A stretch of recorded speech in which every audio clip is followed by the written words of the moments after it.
안녕하십니까? 자, 이번에는 챕터 6번 경찰관 직무집행법의 문제 부분인데요. 10번부터 이어서 보실 차례입니다.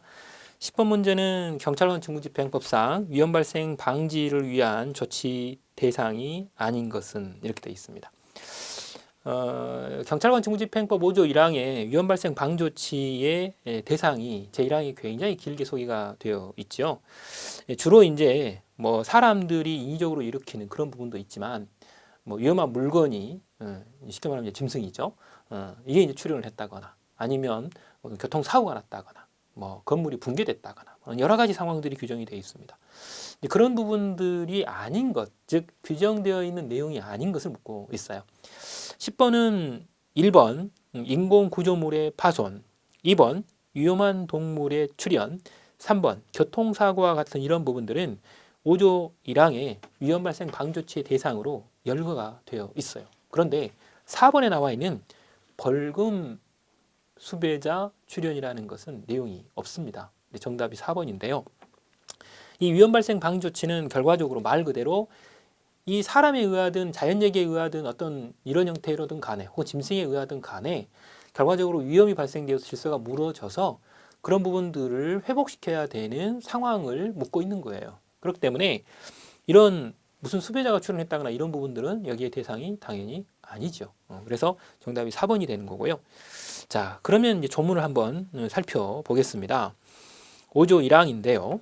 경찰관은 사람의 생명 또는 신체에 위해를 끼치거나 재산에 중대한 손해를 끼칠 우려가 있는 그랬어요. 생명, 신체, 재산까지가 포함이 돼요. 자, 재산에 동그라미를 하나 붙여 두셔야 되고 앞쪽에는 그냥 위해를 끼치거나 라고 표현이 되어 있지만 물건에 대해서는 중대한 손해를 끼치는 이렇게 되어 있어요. 중대한이라는 글자가 들어있죠. 그 다음 천재사변, 인공구조물의 파손이나 붕괴, 교통사고, 위험물의 폭발, 그리고 위험한 동물의 출현, 그리고 극도의 혼잡, 그 밖에 위험한 사태가 있을 때는 그랬어요. 그렇기 때문에 여기에 나와 있는 것처럼 천재지변부터 천재사변부터 맨 뒤에 나와 있는 극도의 혼잡이라고 하는 것까지는 예입니다. 그래서 실제로 여기서 포인트는 그 밖에 위험한 사태가 있을 때라고 하는 부분이죠.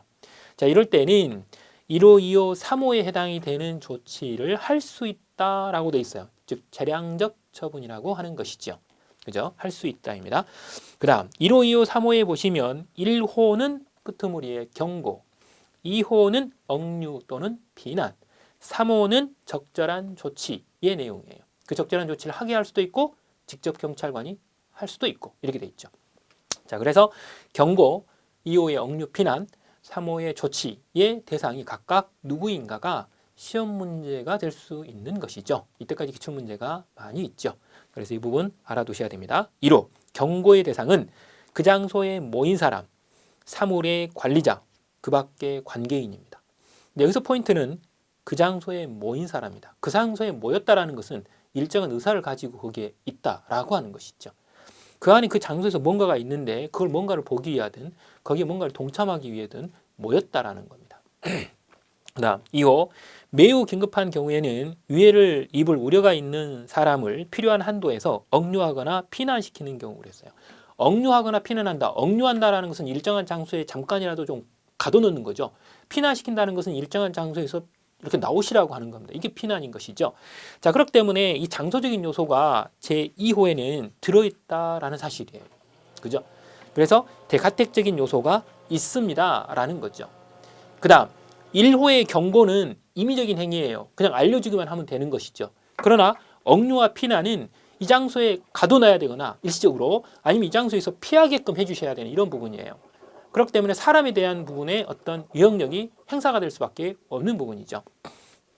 그래서 매우 긴급한 경우에는 위해를 미칠 우려가, 이해를 입을 우려가 있는 사람을 그 대상으로 해서 필요한 한도에서입니다. 필요의 한도에서 강제력을 행사하는 것이죠.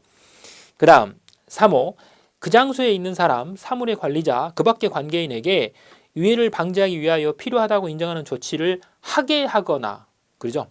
여기에 있는 이런 사람들에게 하게 하거나 아니면 직접 그 조치를 할 수 있습니다. 그죠?